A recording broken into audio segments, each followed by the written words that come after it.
Aquí inicia nuestra franja de movimientos sociales.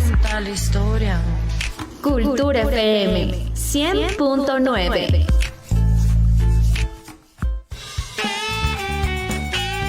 Contenido o opinión.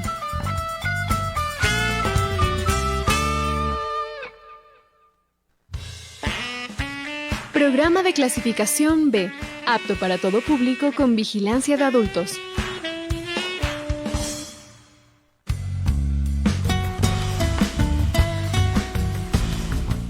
El siguiente programa es de exclusiva responsabilidad de sus productores.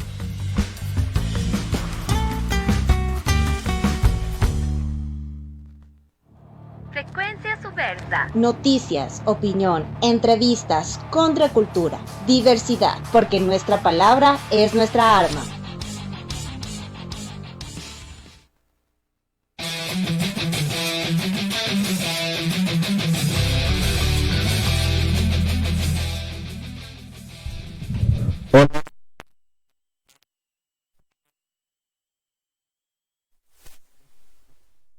La palabra es nuestra arma. Estamos aquí ya en vivo y en directo por los 100.9 de Cultura FM y también por nuestra señal de Facebook Live, ya sea en la página de Frecuencia Subversa y también por la página de Cultura FM. Estamos aquí en un programa más en este jueves 23 de octubre del 2025. Recordarles también que estamos vamos a ser retransmitidos por Radio La Conquista del Pan, es todos los días el lunes a las 7 de la noche hora de Ecuador y 9 p.m. 21 horas hora de Buenos Aires, Argentina. Gracias a todos y todas quienes ya se están conectando a nuestro programa. También agradecer a Celine que está detrás de los controles, gracias a quien podemos salir todos los jueves al aire. Estamos aquí en un programa más y bueno, estamos ahora con esta temática de seguir analizando, conversando un poco sobre lo que ha pasado aquí en el país, sobre este paro que comenzó en el anterior mes, en septiembre y ayer, justo cuando ya se cumplía un mes de este levantamiento, se finalizó prácticamente, se podría decir, por parte de la dirigencia, sobre todo de la CONAIE, este levantamiento, y ahora todo, según la misma CONAIE, se va a dirigir a lo que será la consulta popular el próximo 16 de noviembre. Entonces vamos a hablar de eso, para lo cual ahora estamos con un invitado que viene por tercera vez. Siempre le invitamos cuando pasan estos eventos. Estamos aquí con el profesor Philip Altman, quien es sociólogo, catedrático, profesor de la Facultad de Ciencias Sociales y Humanas de la Universidad Central del Ecuador, y quien es un estudioso sobre el movimiento indígena ya desde hace muchos años, y le hemos traído aquí para que nos dé unas ideas sobre ahora cómo se ha desenvuelto sobre todo el movimiento indígena, qué es lo que pasó ahora, cómo entender justamente todo esto que se ha dado. Algunos dicen que son divisiones o son otras estrategias. Bueno, estamos aquí para hablar de eso. Y bueno, antes que nada le doy el paso a Julio. ¿Qué más, Julio? ¿Cómo estás?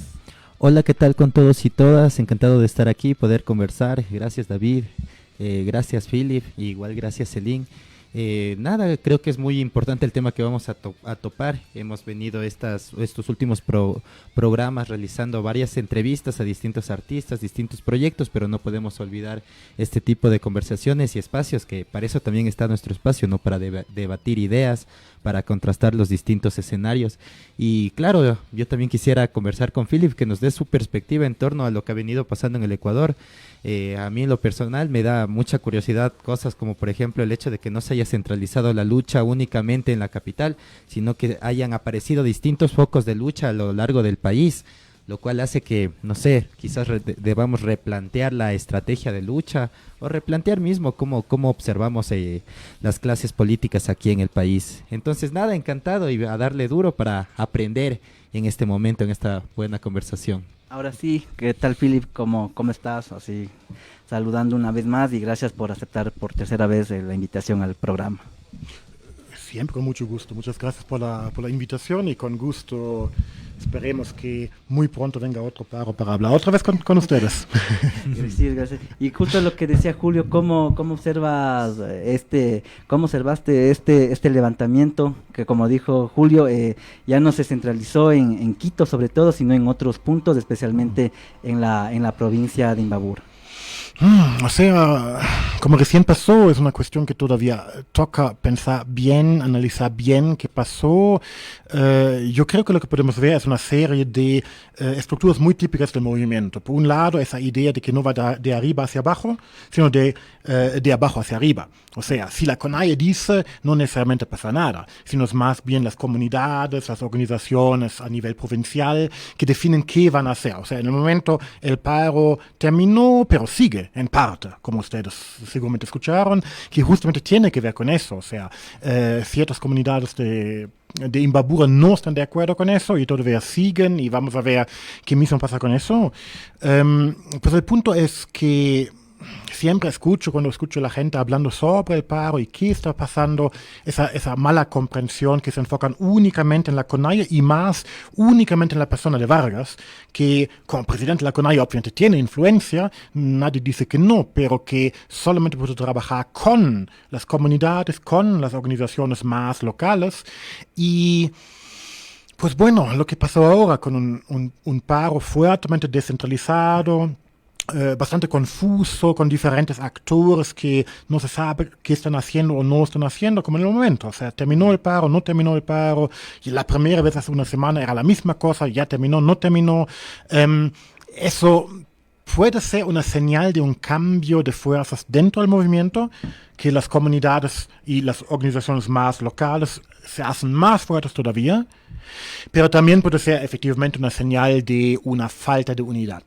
No olvidemos que uno de los trabajos fundamentales de gente como Vargas es juntar las diferentes organizaciones, llegar a un acuerdo, definir una lucha, un conjunto de objetivos y metas de lucha que parece que esa vez no funcionó muy bien. Uh-huh. Y, o sea, justamente hablábamos también con Julio la otra semana sobre que tal vez el gobierno y sobre todo con los entes como de la fuerza pública ya aprendieron quizás de lo que fue el 22 y el 19. O sea, ¿será que pasó eso también? Sí. O sea, me parece, de hecho, una de las hipótesis que yo tengo, que sería también de investigar más, es una estrategia quizá muy inteligente por el gobierno, primero de mover la sede del gobierno de Quito a pues, la Tacunga, Otavalo y quedarse fuera de la capital y con eso romper esa idea clásica desde hace décadas, la marcha a Quito, porque pues marchas a Quito y aquí no hay nada, o sea que vas a marchar a Quito y marchar a Otavalo, por ejemplo, ya como no es la misma cosa. Entonces eso puede ser un factor que efectivamente limitó al paro. Pero también creo que mejoraron esas cosas más tácticas pequeñas que no son tan visibles. Si uno ve la comparación entre el 19 y el 22, eso mismo habíamos hablado la última vez, que hay un mecanismo de infiltración, de provocación desde la policía y las fuerzas de seguridad mucho más eficaz. Y esta vez yo también agregaría a eso esa violencia muy explícita, muy fuerte, que trabaja con una estrategia de shock. O sea, se ve como el último video donde sacan a ese chico de la casa y todo el mundo San Miguel gritando. del Común. Exactamente. Yo creo que eso antes no era tan visible. O sea, sí se vio violencia, pero violencia en las protestas. Como las fuerzas de seguridad van atrás de la gente y los responsabilizan individualmente con un exceso de violencia, es obviamente algo que deja a la gente congelada. O sea, ahí quedas en un estado de shock, no sabes cómo reaccionar. Y yo creo que eso es como tercer elemento, también algo que llevó a que el paro nunca despegó así fuertemente. En Imbabura sí, pero aquí no. Y ahora tomando en cuenta, ¿se podría decir que ahora lo que pasó en este paro del 25 es alguna consecuencia de lo que nos dejó el 22 y el 19? O sea, que tal vez no se quedó debilitado, no solamente el movimiento indígena, sino también las fuerzas en una ciudad como Quito, por ejemplo. No, de hecho no. O sea, de hecho, yo creo que seguimos en la misma coyuntura de lucha. Yo creo que desde el movimiento, desde también lo que está alrededor del movimiento, piensen los estudiantes, los sindicatos, que a lo mejor como tal no tienen la fuerza que pudimos ver aquí en Quito, pero en conjunto con el movimiento indígena sí la tienen.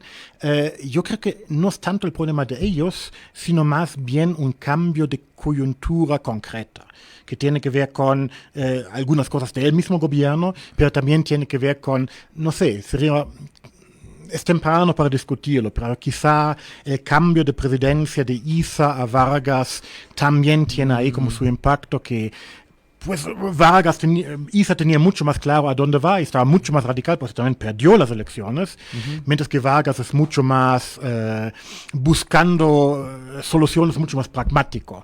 Entonces eso también puede ser un factor.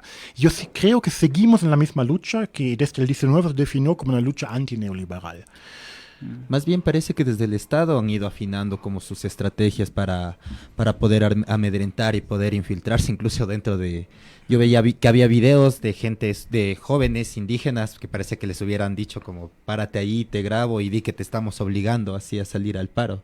No sé si vieron ustedes eso. Sí, sí. Y de igual forma me parece que en el del 2019, en el del 2022, no recuerdo que las Fuerzas Armadas ya en términos de los militares hayan salido. ¿Recuerdas tú? No. Creo que es en Claro, el primer paro en el que ya vemos militares. Desde el principio, sí. No. O sea, en el 22 sí había militares también, pero Militares. tenían un rol mucho más pasivo. O sea, si recuerdan, Ahora, había una marcha hacia la asamblea y los militares estaban Estaban, guardando, pero los que reprimieron no eran los militares, sino No, los la policías. policía. Ujú. Y también las narrativas que se han creado desde el poder también. ¿Cómo tú analizas que desde el poder ahora trata el movimiento indígena, por ejemplo, lo que más es común, ¿no? Decir que es una organización terrorista o que tienen vínculos con el narcotráfico o también lo otro que están vinculados con la minería ilegal, ¿no? Y tratan de unir todos esos cabos para manejar un discurso, se podría decir. Para reprimir Imbabura. Y más que para la represión, también como que para llegar a la gente también, a la gente la gente tal vez de común y corriente, si se podría decir. Sí. ¿Cómo se podría entender eso así? Ah, Vincular al movimiento indígena con el crimen organizado, básicamente. es que no es una novedad. O sea, concretamente en el 22, ahí en mi libro también analicé eso. O sea, había hasta académicos establecidos de la Flaxo que dijeron existe una alianza entre la CONAIE y los sí. narcos. O sea, no es una ¿En cosa serio? nueva. Sí. O sea, gente de la Omitimos Flaxo nombres. mismo diciendo eso y que es como, no hay Luego en ninguna el evidencia Inti de eso. Raimi. Después bailan el Inti Raymi. Y, o sea, lo que más bien veo, porque también el 19 era eso, o sea, ahí Moreno con la idea que básicamente son los coristas. Todos ellos son coristas y no son los indígenas, sino los coristas. Financiados. Porque el Exactamente. 19 no era tanto con el crimen. En el gobierno de Lazo, con el 22, fue cuando comenzó a construirse esa narrativa de que el crimen organizado estaba detrás de las manifestaciones, del paro, y que eran los principales En el del financistas. 19 era por Correa. Claro, según era, Lenin. era más con, no, y más que con Lenin decían que era Maduro el que estaba el que estaba detrás, ¿no? Sí, no, ya no han dicho eso. Ya no han dicho mucho, pero ahora ¿cuál sería cuál La sería el narrativa. reto para pelear contra esa narrativa? ¿Qué es lo que cómo el movimiento está preparado el movimiento indígena para pelear esa narrativa? Ahora justamente que viene la consulta también, ¿no? Y una pregunta antes de eso, igual Sí. ponernos a debatir el concepto, no sé, de terrorista. Yo veía que el otro día había como un Vox Populi, no sé si sea la palabra adecuada, pero de varias personas diciendo como sí, soy terrorista, así como si es que defender mi tierra, defender a mis familiares, a mis amigos, defender el trabajo digno es ser terrorista, entonces sí, soy terrorista, sí, por último. Entonces también, no sé, replantearnos el significado de eso. ¿Sí? Sí, claro que sí. O sea, no solamente aquí en el país, esa acusación de terrorista, en Estados Unidos pasa lo mismo, de que hasta dicen que la Antifa son terroristas, que ni siquiera es una organización, pero entonces estamos en una coyuntura a nivel global que me parece donde esa idea de terrorismo simplemente silencia al otro. O sea, tú eres terrorista y listo. Y ya nada. Y ese tipo de como estrategia de defensa no va a funcionar, porque la gente que está afuera va a decir, bueno, son terroristas y que se defienden no Eso importa. mismo. Entonces ahí lo veo complicado, porque lo que de hecho yo creo que estamos viendo es una especie de decadencia en el debate público, en los medios de comunicación, en la forma como la gente se informa, que va de mal en peor. En el 19 ya teníamos esa separación entre los más jóvenes que tenían acceso a los medios alternativos y los no tan jóvenes que no tenían ese acceso y que básicamente repetían lo que el gobierno dice. Pero ahorita lo creen ciegamente. Cuando yo hablo con gente de 50 y más, lo creen ciegamente. O sea, ellos están completamente convencidos que hay que matar a Vargas, eso es el problema central, y demás cosas que por ahí está circulando. Y con eso, lo mismo con el racismo, que en el 19 y el 22 también había expresiones fuertes de racismo, pero se naturaliza más y más. Y creo que ahí el movimiento indígena no es el actor más central para hacer algo, sino nosotros. O sea, es nuestra falla como comunicadores, como profesores, como intelectuales en el sentido más amplio, que dejamos que eso surja y no tenemos una solución para luchar contra eso. Que también es entendible, o sea, cada uno tiene como sus límites y no puedo pelearme con los viejitos de mi familia para que pues no es adecuado asesinar a líderes sociales.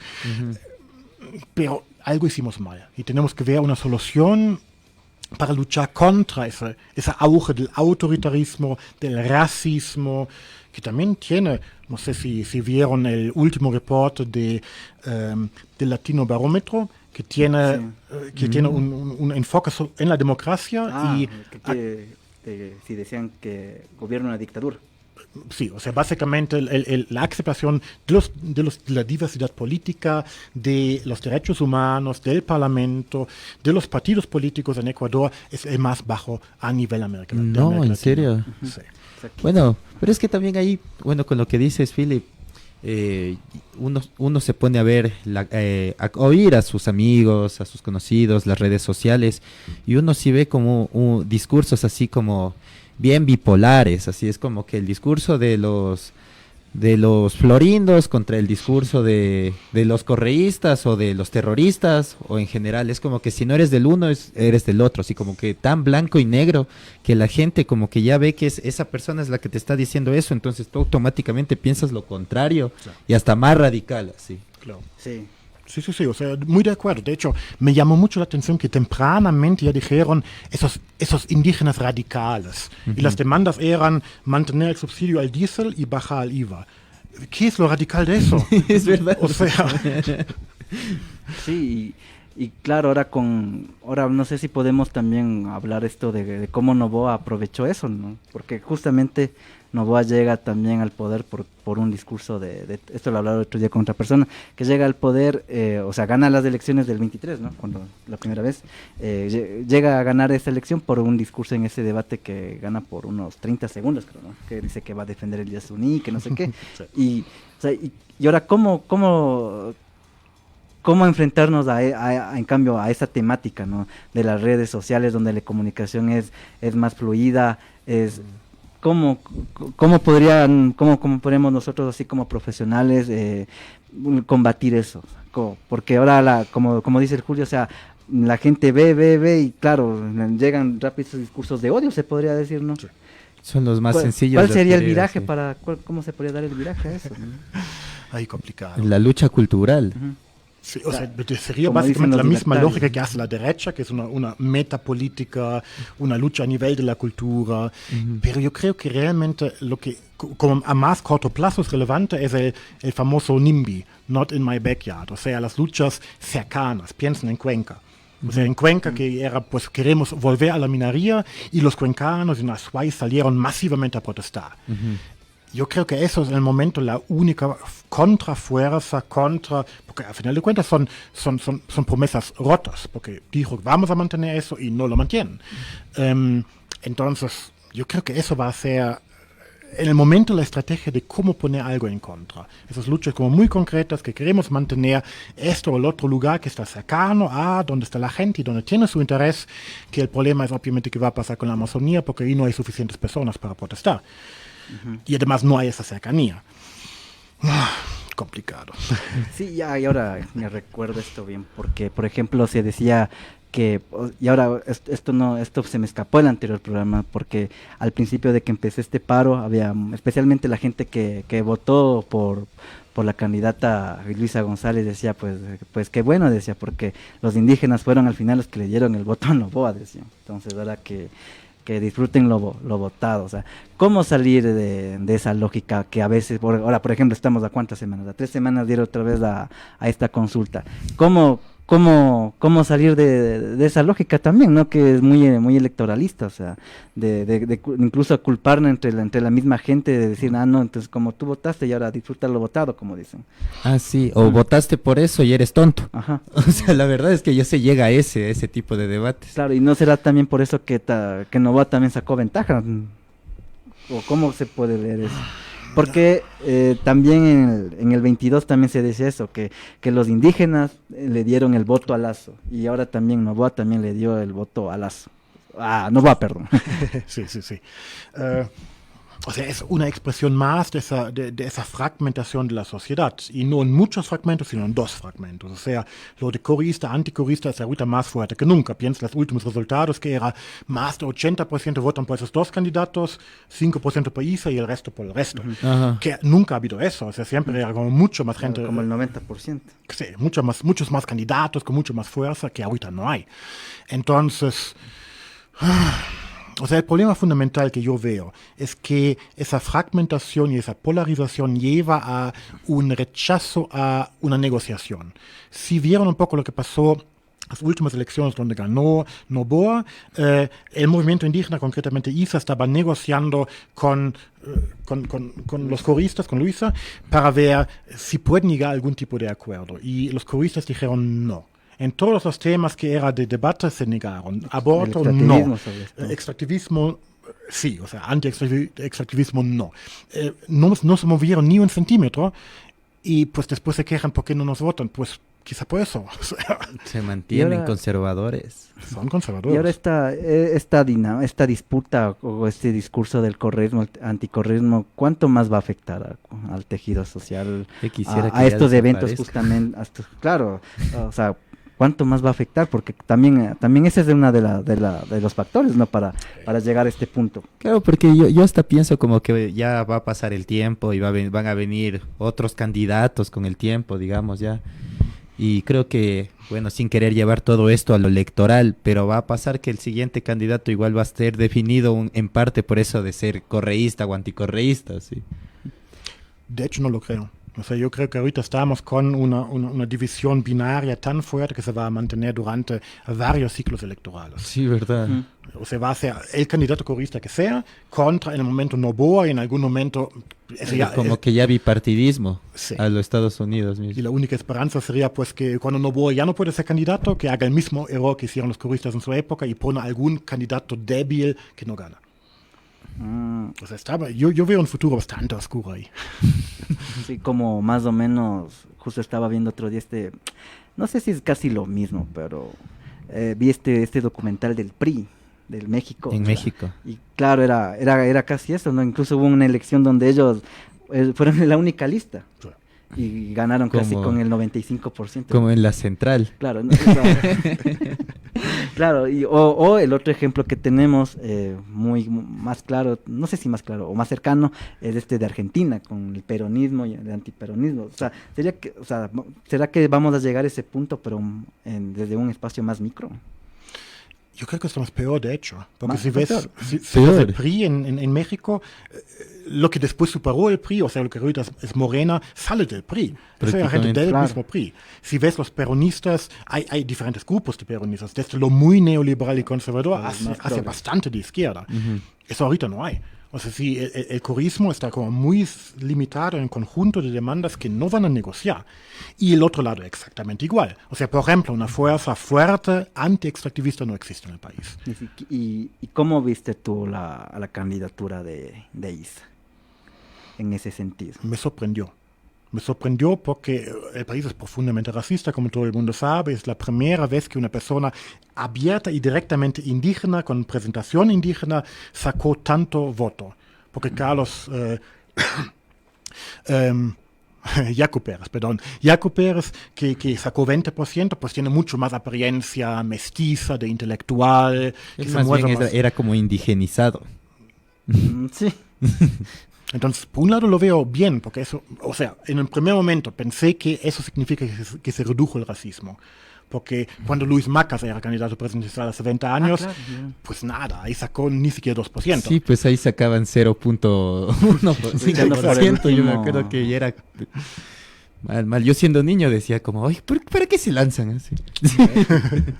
Y claro, y ahora también esto no también dividió, porque hay unos gente o análisis donde indican que también eso afectó al movimiento indígena.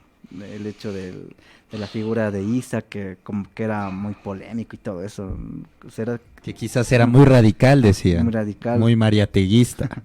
Que lo veo en dos lados. O sea, por un lado, la figura misma, que sí, efectivamente, mucha gente lo ven como muy radical y había esas separaciones de, se acuerdan, no sé, cuando estábamos en las elecciones de ciertos grupos de base que estaban en contra de Isa, pero yo creo. El problema lo veo más en otro nivel. Esa conexión que ya se hizo fuerte últimamente, los últimos años, del movimiento hacia la política partidaria. O sea, Isa, que era presidente de CONAIE, corre como candidato presidencial. Eso antes no había. Y eso me parece justamente donde se dio el desgaste. O sea, pierde obviamente legitimidad, porque pues el nivel de candidato presidencial ya no es lo mismo como presidente de la CONAIE, ya no tiene unas bases a las cuales representa inmediatamente.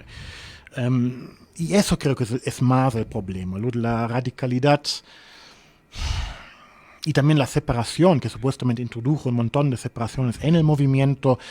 No lo veo tanto así. Yo creo que es más una lucha entre ciertos grupos de líderes que pues efectivamente creen que están perdiendo influencia y por eso había eso de ciertos grupos de base de la CONAIE que de repente estaban apoyando a Noboa para no estar apoyando a los curistas. Y eso también de que va, en cambio, por del otro lado, por ejemplo, no recuerdo bien el nombre de esta organización, pero que es la organización de Chimborazo, que directamente apoyó a Noboa. Y algunas, y en la Amazonía también muchas organizaciones indígenas, la FENOCIN mismo, no es la FENOCIN, ¿cómo se llama?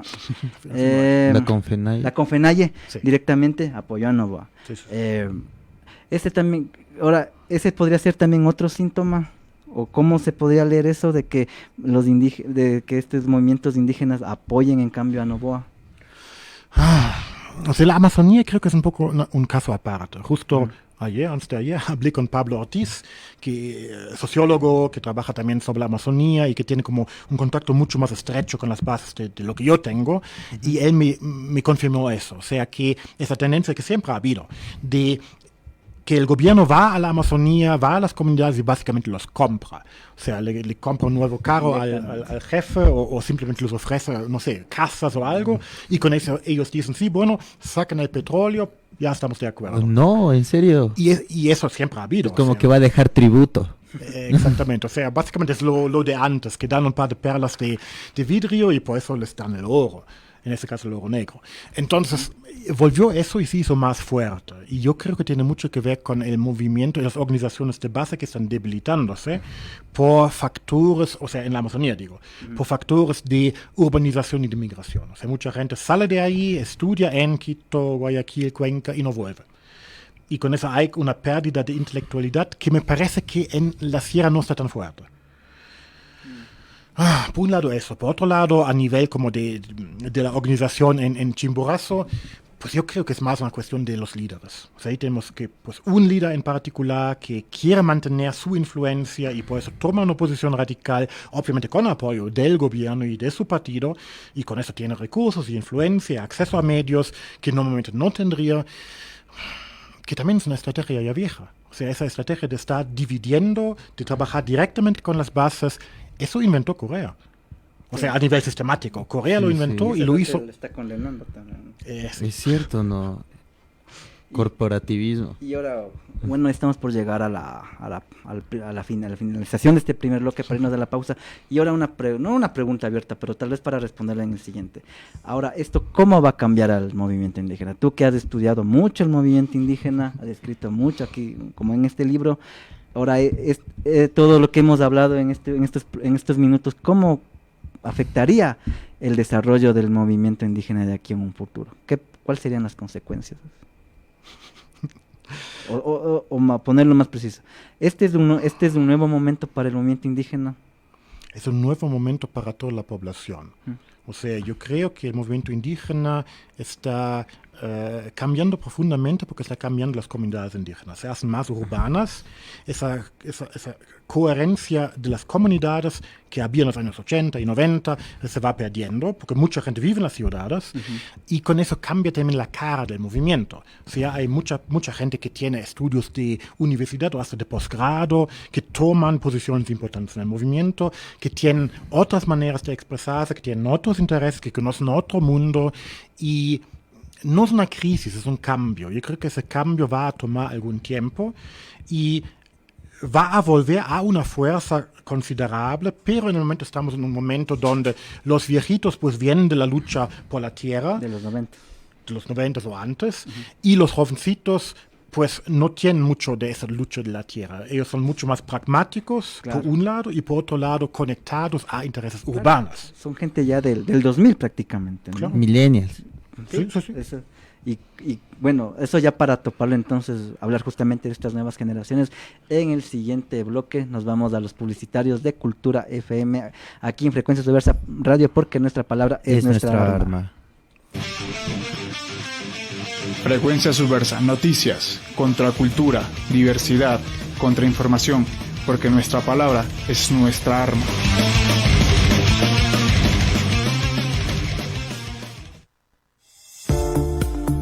La Constitución del Ecuador, en sus artículos 377 y 378, establece que el Estado debe proteger, promover y fortalecer la cultura y el patrimonio cultural, que son irrenunciables y esenciales para la construcción del país. El arte no solo embellece, es una herramienta de transformación social.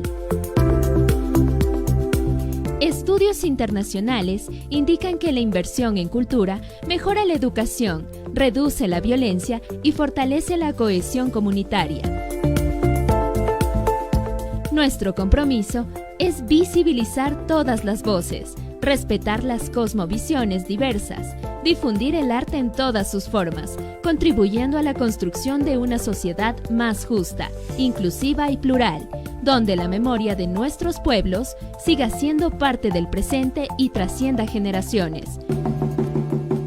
Somos el espacio de las y los artistas, de quienes crean, sueñan y transforman. Somos tu voz. Somos Cultura FM 100.9, la voz de las diversidades.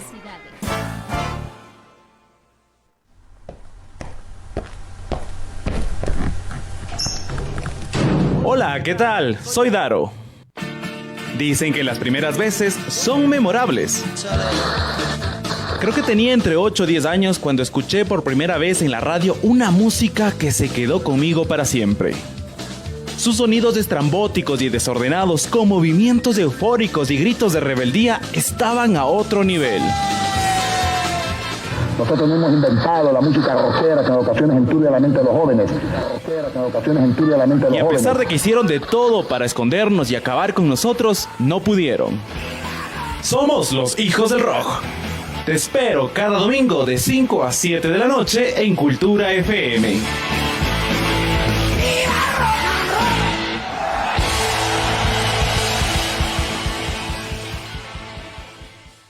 En este momento estamos de vuelta a nuestra programación. Frecuencia Subversa. Porque nuestra palabra es nuestra arma.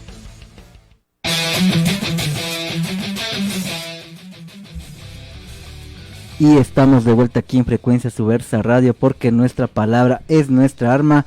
Estamos aquí ya de vuelta después de los publicitarios de Cultura FM con nuestro invitado Philip Altman, quien es un especialista en el análisis del movimiento indígena aquí en el Ecuador, y estamos hablando conversando sobre lo que ha sido este paro del 2025 que inició el anterior mes de septiembre y que prácticamente finalizó el día de ayer con el pronunciamiento de su presidente Marlon Vargas, ¿no? en un discurso un poco ambiguo también se podría decir, ¿no? Que más dejó dudas, sobre todo para las comunidades, especialmente de Imbabura, que fue la provincia que más despertó. Y ahora, continuando con la conversación que teníamos en el anterior bloque, hablábamos justamente que, bueno, estamos ante un movimiento indígena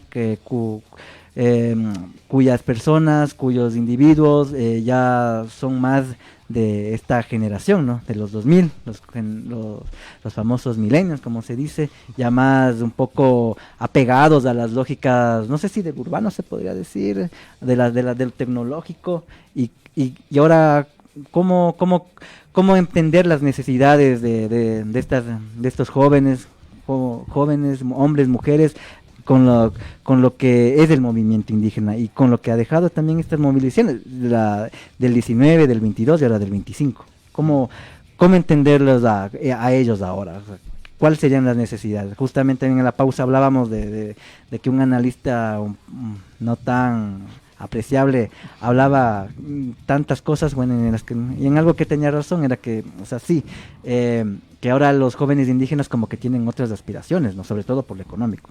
¿Cómo eso modifica? No sé si modificaría o alteraría el movimiento indígena a futuro. Sí, efectivamente, el movimiento y la población indígena está viviendo una serie de cambios muy drásticos. O sea, por un lado, tuvimos, bueno, ustedes que son de esa generación también, que vivieron ese momento de auge del acceso a la educación superior. Uh-huh. Y ellos también vivieron eso. O sea, esa gente que no es tan joven realmente, eso ya va por sus 30, 35, que tuvieron acceso a una educación superior cuando me contrataron a mí, por ejemplo, cuando había más profesores con doctorado, cuando cambió el asunto, aumentó la calidad, aumentó también la cantidad, y ahorita ya no es así. Si se dan cuenta, los jóvenes de ahora que tienen 20 o 18 años ya tienen menos acceso a la educación. Sí. La tasa de inscripción a la educación superior bajó más de 100,000 personas por año. Entonces, tenemos ahí también un conflicto de generaciones. Los viejitos que a lo mejor no tienen educación formal muy relevante, que son campesinos o comerciantes, que es como la antigua imagen de lo indígena. Los más o menos jóvenes es una generación intermedia que ahorita va controlando casi todo el movimiento, que tiene educación superior, que tiene justamente esa apertura a lo urbano, pero que también tiene ha tenido acceso a educación y ahorita tiene acceso a puestos de trabajo más o menos estables, y unos jóvenes que no tienen eso. Que quisieran tener, que tienen esas aspiraciones, pero que crecieron y vivieron en un mundo donde ya no hay futuro realmente y donde acceso a educación no te garantiza tener un trabajo, y tener un trabajo no te garantiza tener estabilidad, que está haciéndose peor. Entonces, tenemos que tener en cuenta que tenemos esas tres diferentes generaciones que van de la mano también con otros factores. O sea, por un lado, ya les había comentado la cuestión de lo urbano y lo rural. O sea, la urbanización de la población indígena se está haciendo más y más fuerte. Y eso es un problema para la organización, porque las organizaciones del movimiento indígena son comunas, son cooperativas de producción, son organizaciones culturales de las comunidades. Y un tipo de organización muy importante, iglesias. Y la única de esas organizaciones que se puede trasplantar a la ciudad, y me consta, tengo mucha evidencia de eso, son las iglesias. Entonces muchos de los indígenas que siguen en el movimiento, que viven en Quito o en Guayaquil, lo hacen a través de la FEINE, que es más bien conservador, porque es una organización de indígenas evangélicos, que quizás la diferencia del 25 entre el 25 y los paros anteriores, porque la FEINE no la escuché. En ese paro no escuché nada de ellos. En el 22 sí tenía mucho. En el 22 tenía mucho, en el 19 también estaba ahí. En el 25 parece que no. Y eso es una fuerza silenciosa porque no son tan abiertos como la CONAIE con sus demandas o la FENOCIN. Pero tienen un montón de gentes y tienen un montón de capacidad de movilización. Y bueno, ahí sería de ver qué exactamente pasa con esas generaciones, porque los más bien viejitos ahí están. Los intermedios, los con acceso a la educación, también están articulados a esas iglesias, a esas organizaciones urbanas, mientras que los jóvenes me parece, ahí me falta la evidencia, tengo alguna idea, pero no tengo una idea muy sistemática, me parece que ya no funciona tan bien la articulación a una organización. Entonces lo que pasa con la gente que ahorita tiene 20, o 15, o 18, Eso va a decidir qué mismo va a pasar con el movimiento y eso puede ser un factor que explica el desarrollo del levantamiento que acaba de pasar o que a lo mejor sigue pasando. ¿Qué pasa con los jóvenes? ¿Solamente sirven para primera línea o también sirven para liderazgo? ¿Ven en el movimiento indígena una posibilidad de tener una posición en la sociedad, en la comunidad, a lo mejor un acceso a trabajo o ya no? Sobre todo en estos contextos en los que entrar a conseguir cupo o conseguir educación superior está jodido. O sea, eso es lo que le pasa a mucha gente que no solo en el movimiento indígena o no solo en las provincias con mayor población indígena, no, pero en las provincias como Esmeraldas, como Pichincha mismo. O sea, lo que no queda cuando es educación es básicamente o la delincuencia o solo no hacer nada. Exacto. Los famosos ninis. Y eso tenemos en todo el nivel y eso es un gran problema para la sociedad, porque al final de cuentas es una generación perdida. O sea, ellos después no van a poder conseguir trabajo porque no están haciendo nada, no están ni preparándose ni trabajando y después en algún momento tienen 30 y ahí está. Y, o sea, pero eso va mucho más allá del movimiento indígena, o sea, afecta también a la población indígena, pero eso es un problema de la sociedad como tal. Y ahí es el Estado que tendría que hacer algo y algo de verdad, no ese programa de los jóvenes en acción que no me parece funcionar demasiado bien. Y ahí contrastando, por ejemplo, ahora que estamos también con lo que pasó en Nepal y donde la presencia juvenil fue la que se hizo notar tanto pero siento que en Nepal sucedió algo muy particular así. Con las redes y siendo un país que hace un par de décadas nomás tenía monarquía, que supuestamente tenía un gobierno de izquierda, marxista, comunista en teoría.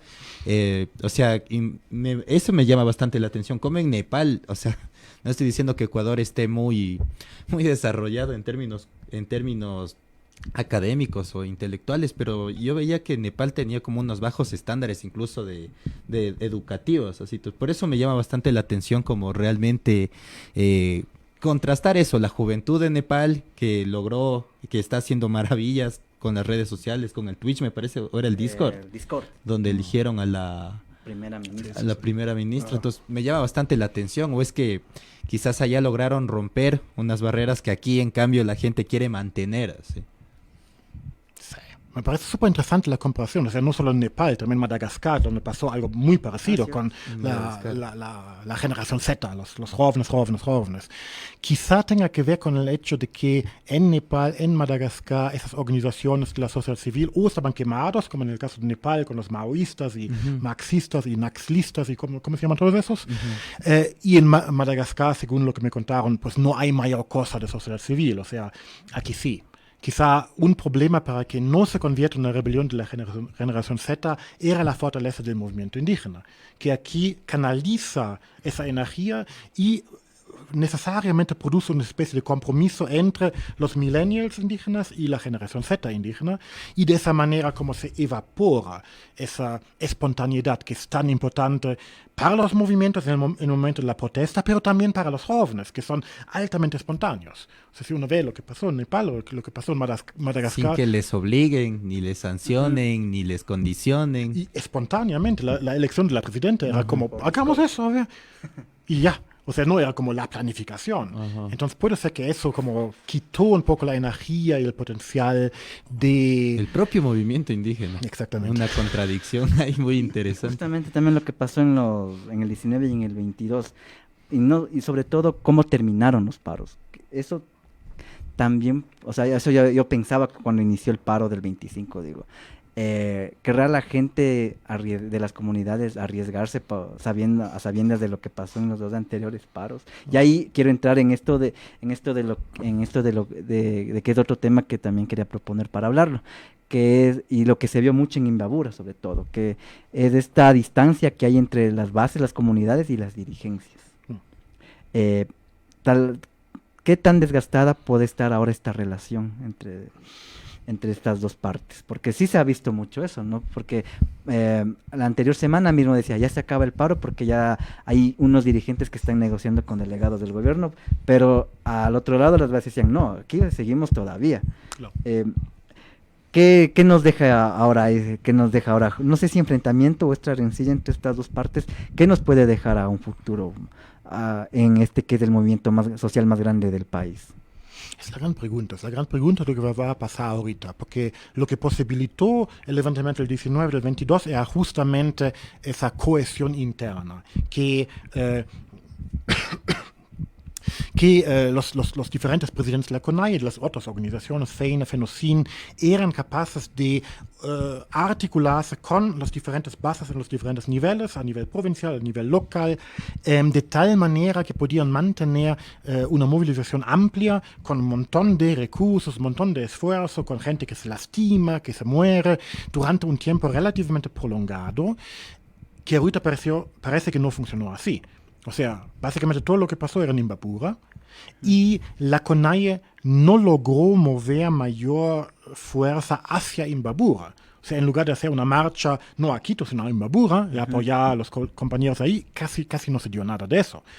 La FENOCIN es un poco diferente porque tiene un foco muy importante en Imbabura, la UNOCA, que es como el corazón de la FENOCIN.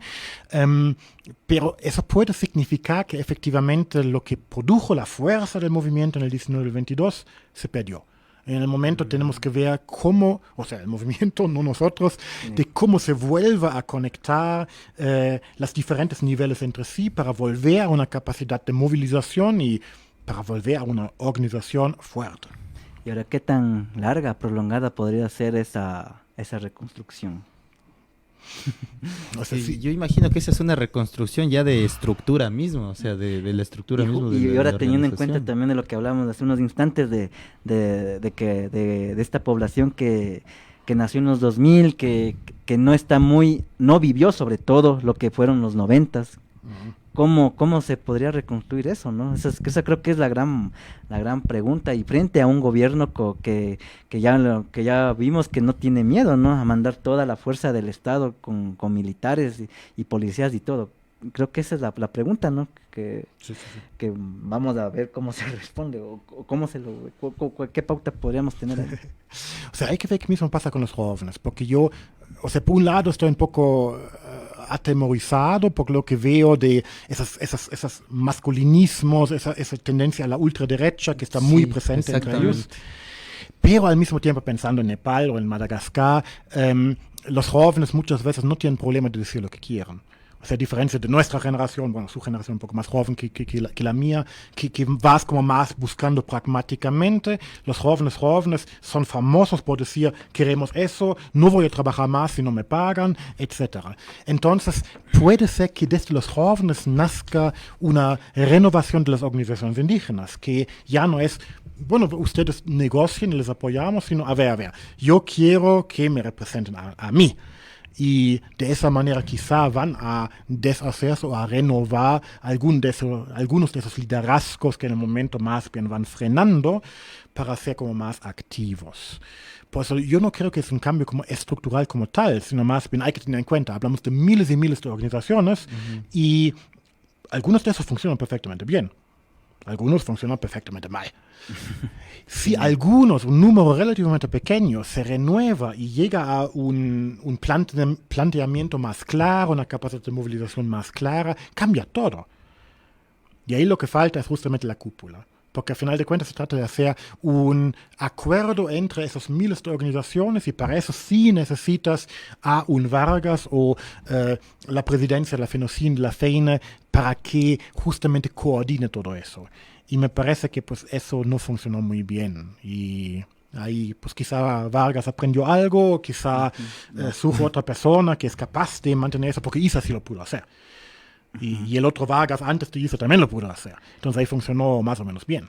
Y ahora estaba viendo algunas publicaciones de gente de las comunidades justamente que estaban ya, no rechazando, no, pero ya poniendo en duda al mismo Marlon Vargas. Y era por esto, porque decían que, por ejemplo, la dirigencia de la CONAIE creo que se acercó un par de veces nomás de Imbabura. Y ahora, ¿cómo se verá afectada la presidencia de Vargas en ese sentido?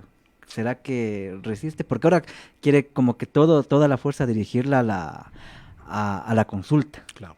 ¿Qué tanto le puede funcionar eso? Y pongamos un escenario que gana el sí de Noboa. O sea, ¿qué tan afectado saldría ahí Vargas?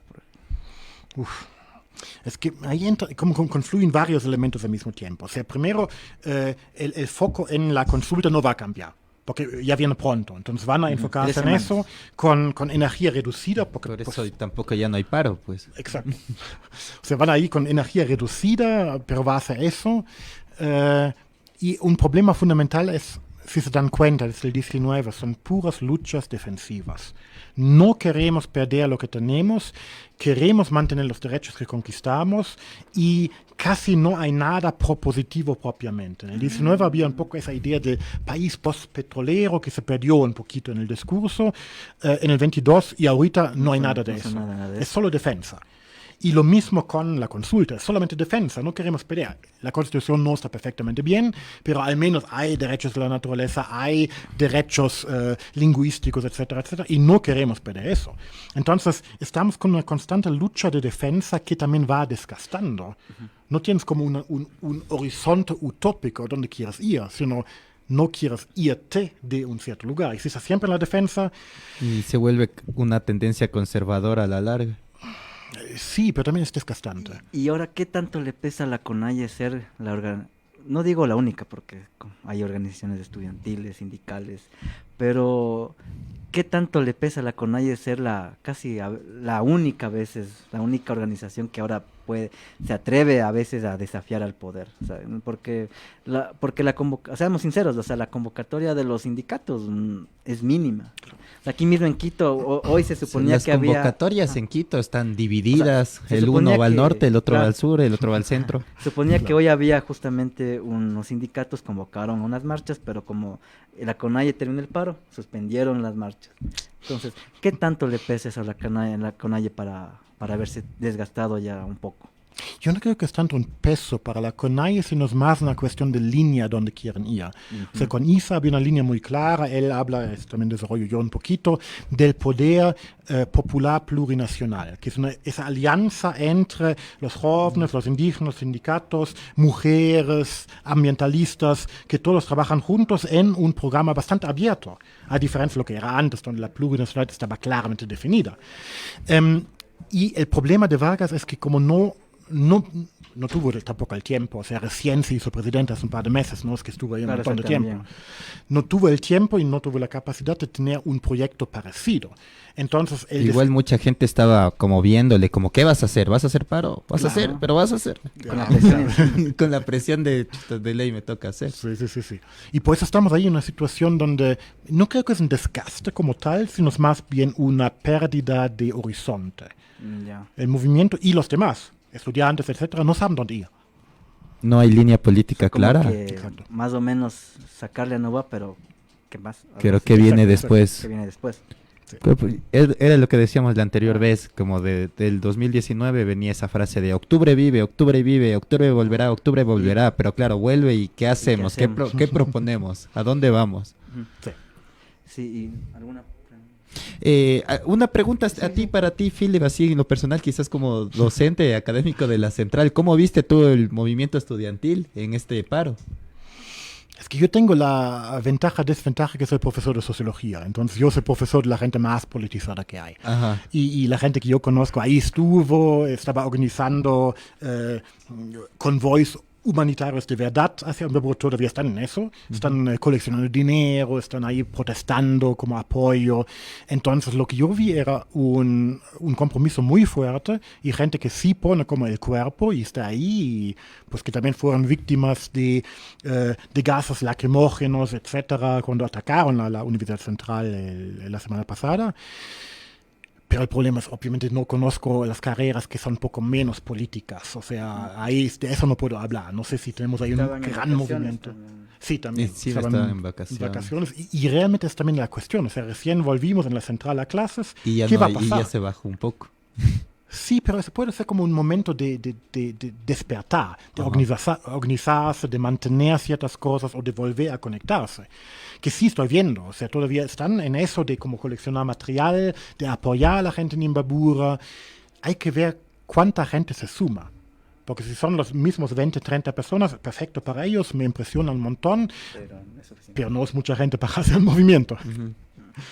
Chévere, bueno, lastimosamente se nos acaba el tiempo. Creo que habría muchas cosas más por las que todavía deberíamos seguir conversando, pero bueno, agradecemos a Philip por haber estado aquí una vez más en este programa y unos minutos también para que promociones tu libro que lo sacaste este año. Sí, muchas gracias. O sea, efectivamente, este libro lo saqué este año, salió hace 2 o 3 meses, y es un libro sobre qué pasó con el movimiento indígena, cómo se recuperó para los levantamientos del 19 y el 22. Mi argumento central es lo que justo les había contado un poquito, que en el momento estamos en una fase de discusión, de debate, de lucha contra el neoliberalismo. Yo creo que eso define el movimiento en el momento, la política de alianzas que tiene el movimiento y también lo que dijo, o sea, esa cuestión de que como esas demandas fuertes de antes ya no son tan relevantes.